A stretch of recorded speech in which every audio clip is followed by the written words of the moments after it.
Eu sempre fui uma pessoa de hábitos muito refinados. Eu nem sei porquê, mas eu sempre fui assim. Eu estudava numa escola pública e lá tinha uma biblioteca. Eu vivia enfiada naquela biblioteca pedindo livros emprestados para levar para casa. Eu gostava de ler de tudo, desde muito pequena.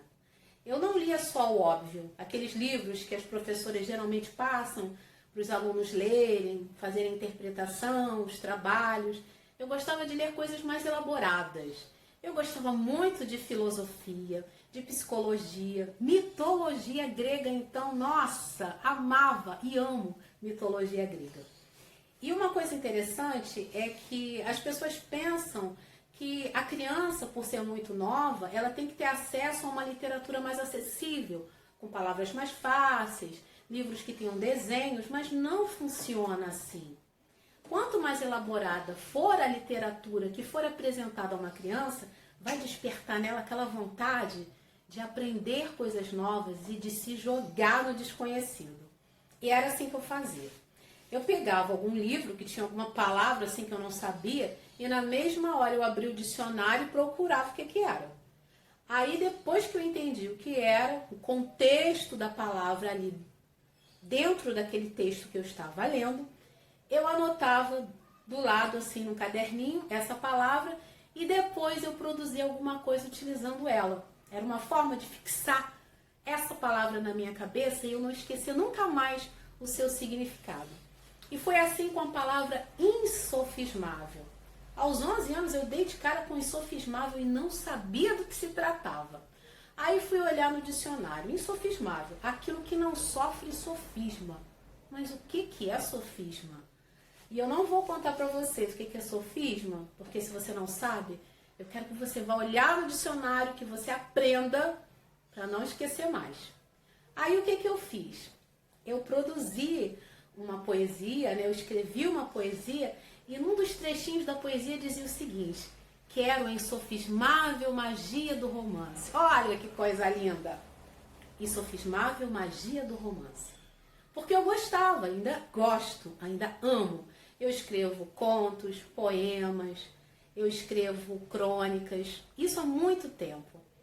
Eu acabo produzindo também conteúdo musical, então letra e música. Eu tenho muita coisa que eu espero um dia poder criar algum tipo de trabalho e tornar acessível ao público. Mas vamos por partes. Então eu sempre gostei dessa coisa, sabe, de poder ler. A leitura me levava a lugares inimagináveis. Eu era outra pessoa. Eu podia viajar para onde eu quisesse, ser quem eu quisesse ser.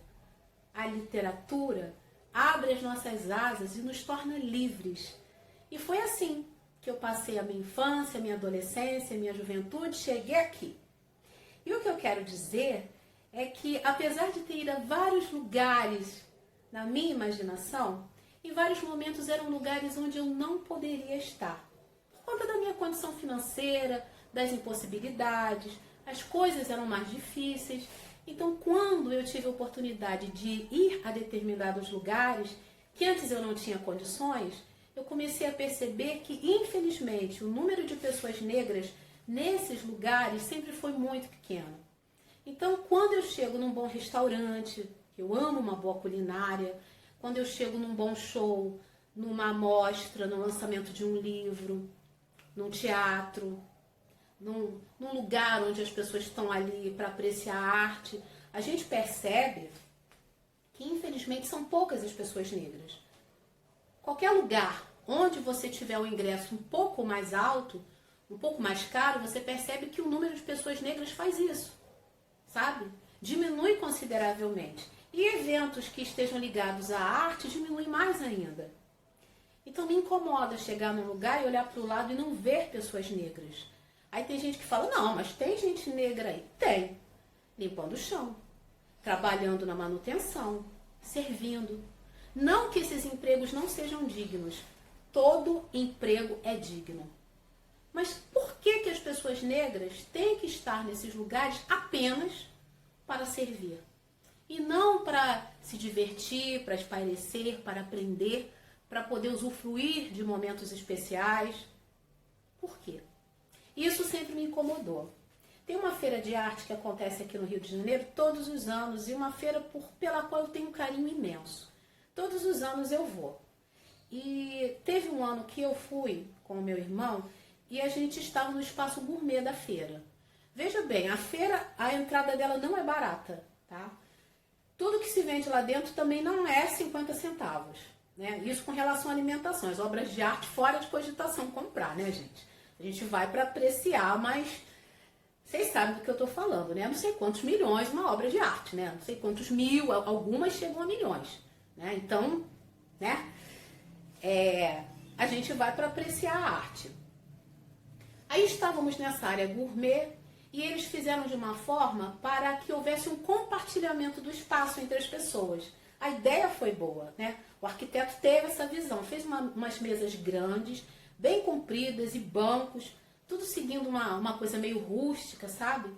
E as pessoas deveriam dividir esses espaços. Não eram mesas para serem utilizadas por uma família, por um casal de namorados, para um grupinho de 3, 4 amigos. A ideia era compartilhar. Aí nós compramos o que a gente tinha que comprar, né? E chegamos a uma mesa onde tinham algumas pessoas brancas, muito brancas, loiras, de olhos claros, sentadas tomando champanhe.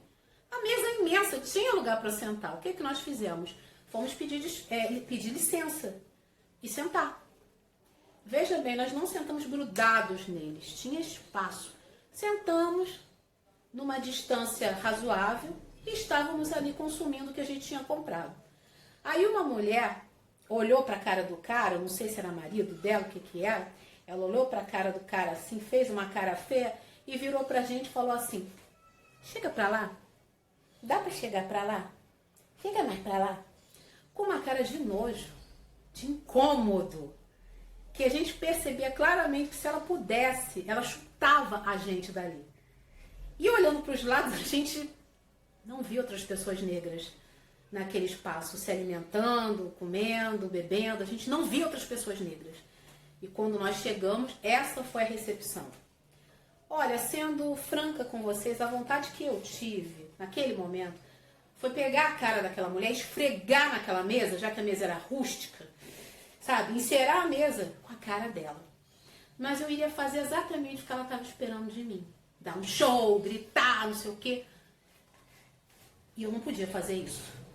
Eu simplesmente olhei para a cara dela com meu olhar de desprezo, porque eu também sei fazer um olhar de desprezo. Olhei bem para a cara dela e continuei exatamente no mesmo lugar. Sabe por quê? Paguei para entrar na feira. Pagamos o que estávamos consumindo. Estávamos ali ocupando um espaço que é nosso, que é de todas as pessoas. Não vou sair. Se ela quiser, que saia. Está incomodada? Vai embora. E é isso que a gente tem que fazer. Eu converso com muitas pessoas e às vezes as pessoas falam: eu não vou em tal lugar que só tem gente metida. O pessoal olha a gente de cima e embaixo, uma gente nojenta. É aí que você tem que ir. Porque eles querem colocar a gente cada vez, sabe, em lugarzinhos selecionados, jogar a gente no gueto, no esquecimento. É isso que eles querem fazer. E você precisa ir a esses espaços não para afrontar ninguém, mas porque esses espaços também são seus. E o mais importante é que a gente precisa fazer com que essas pessoas entendam que elas vão ter que nos aturar nesses lugares. Uma coisa que eu percebo é que quando a gente fala de funk, carnaval, pagode, aí tudo bem o negro está inserido nesses locais, né? Principalmente no carnaval, que o Brasil fica em evidência no mundo inteiro. Mulheres belíssimas, corpos esculturais, carros alegóricos, ritmistas, fantasias belíssimas, enredos, sambas. Aí você vê que a presença maciça nos desfiles é de pessoas negras. Lá o negro é bem-vindo. Aí no resto do ano, você não pode ir para determinados espaços. Então, que você vá ao samba, se você gosta de samba, vai sim. O samba é uma expressão artística. O samba é uma expressão artística de resistência negra, tá? Para começo de conversa é isso. E quem não sabe isso que eu estou falando, vai pesquisar um pouquinho, porque o samba começa através da resistência de pessoas negras. O samba, inclusive, era marginalizado. Se você gosta de funk, vai no funk. Se você gosta de pagode, vai no pagode. Mas que isso não seja uma obrigatoriedade. Você tem que ir só no pagode, só no funk, só no samba. Por que você não pode ir numa ópera? Por que você não pode assistir uma peça de teatro? Por que você não pode ir num restaurante badalado? Por que você não pode fazer parte da inauguração de um espaço mais elaborado, um lugar chique? Por que você não pode ir para um bom hotel, para um resort? Por que você não pode ocupar o seu lugar? A única coisa que faz com que a gente não ocupe, na maioria das vezes, é a questão financeira, né? Porque às vezes a gente não tem o dinheiro para fazer determinadas coisas, mas se você tiver, quando você tiver, vá, não se prive. São experiências que a gente leva para o resto da vida, e da vida a única coisa que a gente leva é o que a gente viveu. Então não se prive de ir a lugares onde existem pessoas que pode ser que te olhem de cima a baixo, mas é melhor que elas te olhem de cima a baixo do que elas não te olhem. Porque elas vão te olhar porque você vai estar ali. E a sua presença precisa estar nos lugares. E me incomoda quando eu estou e não vejo outros. Me incomoda quando eu percebo que existe uma dificuldade imensa de fazer com que ingressos cheguem a preços populares para instituições, para ONGs, para escolas. Então, uma coisa que a gente tem que lutar é para que o nosso direito de ingressar nesses lugares exista, mas que a gente possa trazer tantas outras pessoas.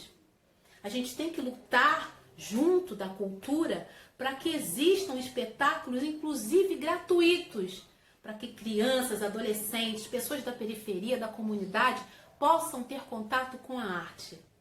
É uma utopia? Não acredito que seja. A gente consegue se a gente lutar. E a gente precisa ocupar os nossos espaços em todas as esferas possíveis e inimagináveis. Eu posso, você pode, e a gente só pode quando a gente está junto, quando a gente está na mesma sintonia e lutando pelos mesmos objetivos. Então, todas as vezes que você puder, vá. E todas as vezes que você puder levar alguém com você, leve. E todas as vezes que você estiver nesses lugares, se imponha, tá? Um beijo para vocês e até a próxima.